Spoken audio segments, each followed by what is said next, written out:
Hello everyone, আসসালামু আলাইকুম। আপনারা কেমন আছেন? আমিও ভালো আছি আল্লাহর রহমতে। আজকে আপনাদের দেখাবো একটা এমটি বাইকের সাউন্ডের কি বাজে অবস্থা।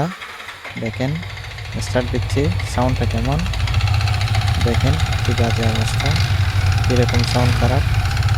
এখন আমরা তো খোলার আগে আইডিয়া করতেছি কানেক্টিং অথবা পিস্টন কোনো একটা মানে চলে গেছে, তাই এরকম সাউন্ড করতেছে, না হলে এরকম টিকটিক সাউন্ড করার কথা না। দেখেন পিস্টনের কি বাজে অবস্থা, কতটুকু ফ্লাই, কখনো এদিকে এদিকে পিস্টন ফ্লাই থাকতে পারবে না। দেখেন পিস্টনটা কি পরিমাণ লুজ হয়েছে, কি পরিমাণ সিজ করছে, ওই কারণে এই অবস্থা।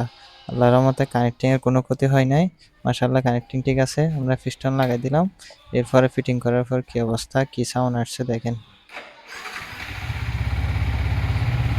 মাশাআল্লাহ, আলহামদুলিল্লাহ, সাউন্ড একদম পারফেক্ট। আপনাদেরকে সাউন্ড একটু শোনাচ্ছি,